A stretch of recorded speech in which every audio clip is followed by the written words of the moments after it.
Culture shock di KL itu mau di negara manapun netizen pasti akan menebar kebencian. Culture shock again. Kali ini adalah mengenai telepon. Jadi kalau mengenai telepon itu di sini teleponnya itu pakai seluler. Kalau misalkan menelpon, bener-bener kayak satu negara ini nelpon pakai seluler dan itu gue kaget juga. Assalamualaikum warahmatullahi wabarakatuh. Apa kabarnya sahabatku semua? Semoga sehat selalu. Nah, di video kali ini Bang Toha, kontennya orang Jakarta datang ke Malaysia. Dan orang Jakarta tersebut bercerita tentang suasana yang ada di Kuala Lumpur, Malaysia. Culture shock in. Seperti apa ya kira-kira pendapat orang Jakarta jika melihat Kuala Lumpur, Malaysia? Pastinya sahabatku semua penasaran. Langsung kita simak videonya. Oh ya sahabatku, video ini hanya sebagai bentuk informasi. Dan sahabatku semua harap-harap saling berkomentar untuk gini.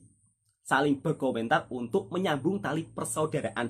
Jangan sampai kita saling menjatuhkan satu sama lain. Hidup ini hanya sementara, akhirat selama-lamanya. Jadi janganlah kita menjatuhkan satu sama lain. Culture shock di KL. Anyway, itu permen. Oke, sebelum mulai gue mau minum vitamin dulu. Seruput mas, biar seger, biar lancar ngomongnya. Oke, di KL itu pengendara mobilnya itu bener-bener kenceng banget ngebut, beng beng beng gitu kayak beng. Nah, gue di sini beraninya ngomongnya di reels dulu ya. Ya sebelum gue lebih lanjut, jadi algoritma sosial media gue kalau si Instagram masih stay di Indonesia, gue nggak tahu kenapa. Tapi kalau explore-nya emang explore sini sih, udah isinya orang-orang Malaysia semua. Tapi kalau netizen di Instagram gue tuh dikit gitu, dan itu isinya kayaknya mostly orang Indonesia. Tapi kalau gue upload video ke TikTok itu netizen Malaysia, jadi agak riskan. Gue sebenarnya gue males tahu kalau misalkan kayak ini, gue kan warga negara asing ya, terus kayak netizen tuh mulutnya emang sama-sama rese gitu. Mau di negara manapun netizen pasti akan menebar kebencian. Gue pernah juga denger influencer siapa balik ke Perancis, itu netizen Perancisnya dia tuh juga mulutnya pada rese, padahal dia di Indonesia dibaikin karena dia bule. So ya udah, intinya gitu, gue nggak nyalahin warganya. Lu tau kan tipikal orang Indonesia kalau main HP di jalan tuh pada kayak gini.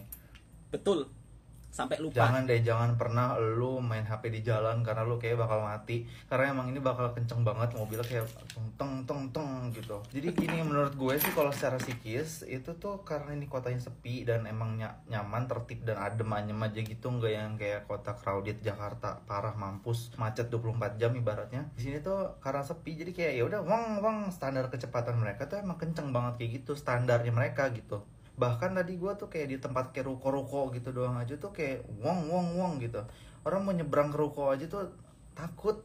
Itu sumpah gue jadi kayak ngeri gitu, kayak astagfirullahaladzim. Pokoknya bener-bener lo harus hati-hati banget nengok kanan kiri. Karena kalau di Indonesia tuh minimal orang pasti bakal ngerem pelan. Karena mungkin mindsetnya Indonesia udah sering banget nginjek rem ya. Kalau nginjek rem, terus mungkin giginya tuh gigi paling rendah. Kayaknya sini tuh udah kenceng banget gitu. Pokoknya nggak tahu, pokoknya di gangan yang biasa aja beng gitu, udah kayak Ferrari semua. Gue nggak tahu kenapa. Jadi intinya ini shock banget aja, kata gue. Astagfirullahaladzim, ini nggak ada yang pelan-pelan apa bawanya ya. Dan gue juga nggak cari tahu untuk kayak ibaratnya angka, mohon maaf, angka kecelakaannya tinggi atau enggak. Tapi intinya serem banget aja sih. Jadi intinya kalian harus hati-hati aja untuk pejalan kaki, naik mobil gitu, naik motor juga. Jangan semena-mena. Kalau dari Jakarta lo hidup di sini tuh beda gitu, cara bawa kendaraannya tuh nggak sama yang kayak kalem gitu, enggak. Hati-hati banget ya pokoknya di sini. Oh ya, di sini warganya juga pada beretika gitu, nggak kayak Indonesia yang dikit-dikit tin gitu kan. Enggak, di sini bener-bener kalem mampus. Jadi lu Jangan nggak sebut pernah mas, yang namanya bunyi horn. Jadi dia tuh nggak bakalan kayak ngetin, karena kalau di sini kalau ngetin katanya itu lu ngajak ribut alias nak gaduh. Jadi intinya kalau lo ibaratnya nyewa mobil ke sini, jalan-jalan, main, jangan pakai tinan ya. Karena lu bakalan dibilang ngajak ribut. Udah ngebutnya nauzubillah, dia tuh nggak ada warning kayak tin gitu. Jadi ya tiba-tiba lu udah dak mati aja di tempat ibaratnya gitu kan. Dianya nggak ngerem, nggak ngetin, elunya juga bolot gitu kan. Nah jadi emang serem aja jalanannya kayak gitu. Salut banget sama etikanya yang bener-bener kayak kalem, bener-bener tuh di jalanan tuh kalem banget, nggak yang kayak berisik klakson di mana-mana gitu. nggak ada di sini, nggak ada. Di sini saling Jangan menghargai. sebut, Mas, jangan Karena ya tahu banding-bandingkan. semua orang lagi pada mau jalan, nggak lu duluan yang mau jalan gitu, nggak yang kayak tin buruan dong ya. Siapa yang mau duluan, siapa yang mau belakangan, semua orang juga jalan di tengah jalan. Ada beberapa culture shock lainnya yang gua bakalan Sip. up, cuman kayaknya nanti aja. Ini dulu. Peace. Nah, di sini Masnya juga memberikan pujian terhadap para pengendara warga di Malaysia dalam mengendarai kendaraannya. Sangat beretika, tidak ada bunyi klakson, ting ting ting ting ting, kira-kira seperti itu. Nah, Masnya yang daripada Jakarta ini juga shock, kaget ketika jalan-jalan di Malaysia tuh mobilnya katanya pada kenceng. Terus Masnya kalau mau menyeberang juga kebingungan karena mobilnya dengan penuh kelajuan, ngeng ngeng ngeng ngeng, kira-kira seperti itu ya. Untuk Masnya yang saat ini berada di Kuala Lumpur, jadi perlu hati-hati Mas.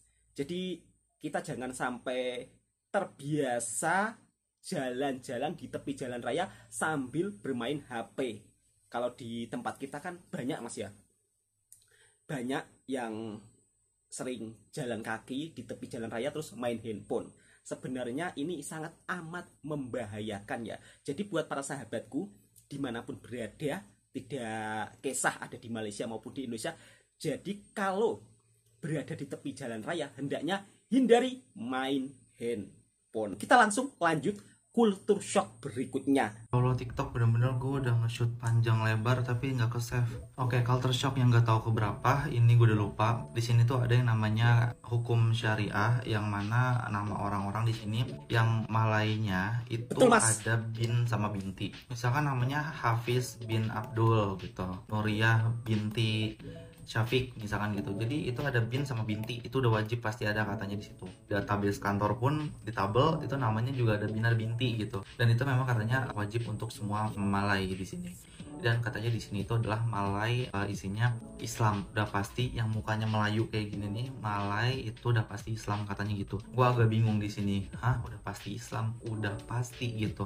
Ini adalah sebuah pertanyaan gue juga ya, untuk mungkin netizen bisa jawab. Kalau misalkan di Indonesia muka Melayu kayak gini itu bisa jadi Katolik, Kristen, Protestan ataupun Buddha ataupun apapun itu, karena memang ini adalah ras Indonesia yang wajahnya kayak gini nih, ras Asia kayak gini, bebas punya agama apaan aja gitu.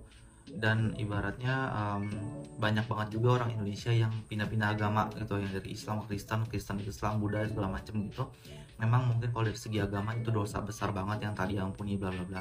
Terserah lo mau ngomong itu dosa orang. Setuju Tapi Mas. gue nggak ngurusin dosa orang. Gue cuman bilang bahwa di Indonesia banyak yang pindah agama, tapi di sini apakah ada di sini tidak yang mudah, Mas. keluarga Malay? Karena gini, kalian kalau misalkan orang Indonesia nih nonton Upin Ipin, pasti itu kalau kalian nggak nyadar di situ ada Jarjit, ada Mei Mei, which is di situ adalah menunjukkan simbolisme dari diversity negeri ini.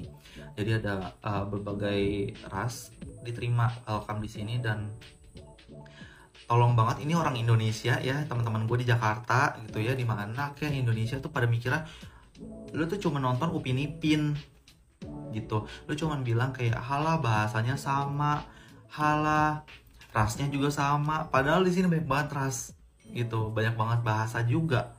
Dan orang Indonesia, orang Jakarta pada bilang kayak halah sama, rasa sama, negara sama gitu. Enggak, ini gue buat teman-teman Jakarta, kalian gak tahu sama sekali mungkin. Tadi lanjut, gue bingung kayak katanya ras Malay itu udah pasti Islam. Nah, apakah kalau misalkan orang itu mau pindah agama boleh atau enggak, dan gimana atas namanya gitu? Apakah mereka akan tetap pakai bin atau binti?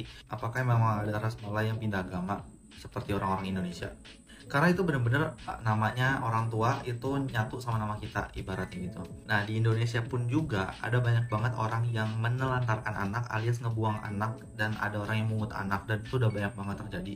Mungkin faktor utamanya adalah ekonomi, orang miskin gak punya uang tapi bikin anak, alias jadinya anaknya itu bisa dibuang gitu aja. Ada yang jadi gembel, pengemis, pengamen dan segala macem, ataupun dipungut orang, itu di Indonesia banyak. Jadi gue agak bingung, itu kalau misalkan orang yang buang anak ya, itu apakah namanya akan dipampang di nama anak itu atau gimana? Atau mungkin orang tua tiri atau kandung atau gimana? Gue nggak tahu kejadian di sini gimana untuk realitanya. Cuman gue gue jadi culture shocknya di situ, kayak wow, nama orang tua nyatu sama kita.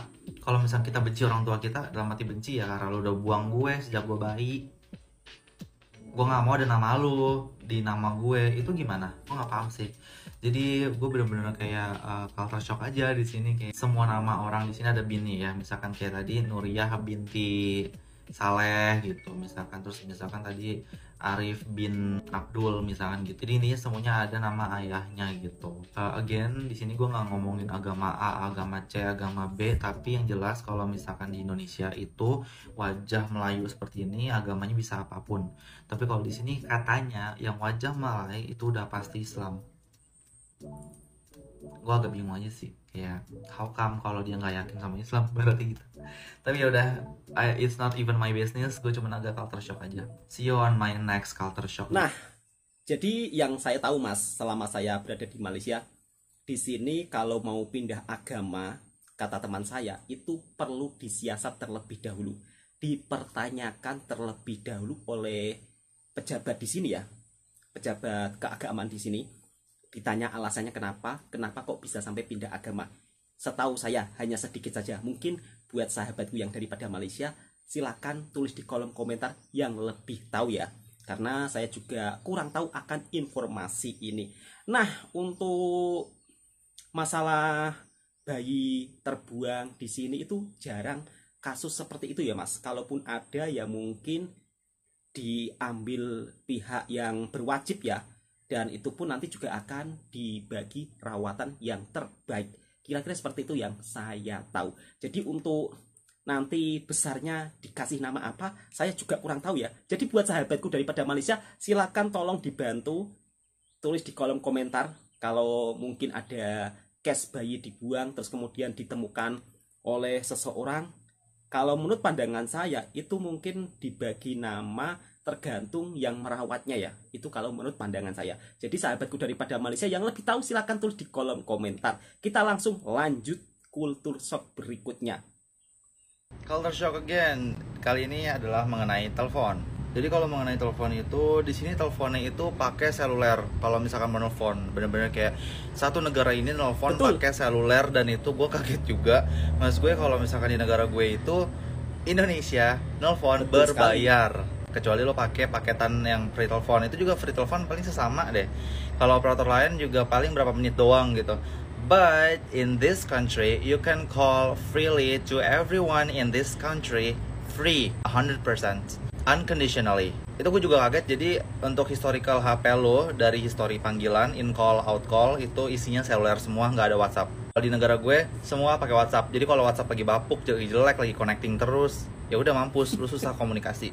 Di sini nggak, kayak aduh WhatsApp gue connecting, gue WhatsApp call dia tapi nggak ringing, nggak ada di sini. And after that, di sini paketan internet itu bener-bener unlimited. Unlimited itu nggak bohongan, nggak kaleng-kaleng. Karena kalau misalkan di negara where I came from, itu unlimited ada, tapi itu cuman gimmick aja, bohongan. Karena misalkan dia bilang kayak, kamu bebas pakai sepuasnya. Tapi ada batasan gitu. Untuk dari penggunaannya, misalkan kayak 1 hari 1 giga doang. Kan kocak, mana ada 1 hari 1 giga. Sekarang udah zamannya YouTube, udah zamannya TikTok, scrolling 1 giga nggak bisa 1 hari coy. Terus kalau lu udah melebihi 1 giga, lu dikurangin kecepatannya, dan itu bener-bener lemot banget parah. Di sini nggak, di sini unlimited, beneran unlimited, dan emang nggak ada yang lemot. Betul, Mas, gitu memang. Ataupun 1 hari berapa giga gitu, nggak ada. Jadi beneran unlimited. Gue pakai paketan unlimited, dan sampai sekarang gue nggak pernah kehabisan batas kecepatan atau diturunkan kecepatan gitu. Karena gue tipikal manusia streamer. Gue bukan gamer, tapi gue streaming apapun itu. So gak pernah ada yang namanya dikurangin kecepatannya. Jadi itu adalah plus teknologi di sini. Simple culture shock di sini, kalau ngomong es teh, lu ngomong nih iced tea. Aina pilih iced tea gitu. Lu mau bilang, pokoknya lu mau bilang es teh. Kalau di Indonesia es teh itu adalah sebuah teh pakai gula, pakai es batu, titik. Udah. Kalau tarik baru pakai susu. Defaultnya kita es teh itu adalah pakai gula doang. Bahkan mungkin di beberapa daerah Indonesia ada es teh yang ditanya lagi, lu mau es tehnya manis atau tidak gitu. Tapi kebanyakan kalau di Jakarta kalau udah ngomong es teh pasti manis sih. Kalau di sini kalau lu ngomong mau es teh itu udah pasti ada susunya. Jadi rumusnya kalau di sini lu bilang es teh sama dengan lu dikasih teh tarik gitu. Teh pakai susu, pakai es batu. Tapi kalau ngomongnya TO ice, TO kalau ada O-nya tandanya itu teh defaultnya kita, teh biasanya Betul. kita gitu. Lo harus paham aja untuk mikirnya, jangan sampai lo ngomong beli teh es teh manis aja, tapi ngomongnya tea or ice.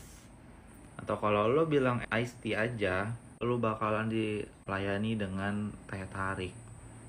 Agak pusing sih, dan menurut gue rasanya kayak bukan teh tarik tapi lebih ke Thai tea, malah lebih, menurut gue lebih enak gitu kan. Thai tea itu mahal ya kalau di Jakarta, lo beli Thai tea, tapi kalau di sini murah, Murah. kayak Thai tea tapi harganya kayak es teh gitu. Ya pokoknya gitu deh. Nah, baru saja kita mendengarkan kultur shock in orang Jakarta ketika melihat Kuala Lumpur, Malaysia. Bahkan masnya juga memuji sikap warga Malaysia dalam berkendara karena sangat beretika, jarang membunyikan horn atau klakson. Karena di Malaysia kalau kita suka-suka membunyikan klakson atau horn itu dibilang arogan. Dan masnya juga menceritakan tentang kecepatan internet di Malaysia itu unlimited, luar biasa. Jadi sangat lost. Kalau di tempatnya katanya itu agak lemot, ya biasa mas, maaf. Kita kan kalau beli paketan di negara kita kan katanya unlimited, tapi setelah kita pakai itu ternyata ada syarat-syaratnya. Biasanya unlimitednya itu jam 12 malam ke atas. Jadi agak pandai juga sih kalau bilang unlimited, tapi unlimitednya dikasih jam 12 malam ke atas. Ya siapa yang mau pakai kalau jam 12 malam ke atas? Pastinya para pengguna kan sudah tidur, ya kan? Nah, kalau di Malaysia untuk pengguna paket unlimited itu benar-benar sangat lost. Sangat lost itu dalam artian memang kalau mau pakai sebanyak-banyak mungkin atau mau pakai buat nonton video sampai sepuasnya itu memang nggak habis-habis, kira-kira seperti itu ya. Dan biasanya untuk daftar 1 bulan itu ada yang 40 ringgit lebih dan juga ada yang 35 ringgit lebih, tergantung jenis card yang digunakan. Itu biasanya mendapat jatah 1 bulan. Nah, untuk sahabatku, semoga video ini juga bisa memberikan informasi dan juga hiburan para sahabatku semua. Jadi buat sahabatku yang suka dengan video saya, silahkan tekan tombol merahnya, subscribe, like, komen, bagikan ke teman-teman Anda. Maksud saya yang suka dengan video reaction saya begitu ya. Jadi jangan salah paham. Oh iya sahabatku, setiap negara pastinya punya kekurangan dan kelebihan masing-masing. Jadi alangkah baiknya kalau kita saling berkomentar untuk kemajuan bersama-sama. Jadi janganlah kita saling menjatuhkan satu sama lain, ya kan? Sebab Indonesia dan Malaysia ini kan negara tetangga, negara yang bersahabat sangat baik. Alangkah baiknya kalau kita menjaga tali persaudaraan. Pastinya nanti sahabat-sahabat ada yang berkomentar, coba dong reaction orang Jakarta yang datang ke orang Malaysia yang datang ke Jakarta, pasti akan berkomentar seperti itu. Pasti ada yang berkomentar seperti itu. Sabar, Bang Toha nanti juga akan buatkan videonya. Assalamualaikum warahmatullahi wabarakatuh. Sorry kalau lidahnya Bang Toha ini agak terbelit-belit ya, karena Bang Toha juga mempunyai kekurangan. Sorry sahabatku semua. Assalamualaikum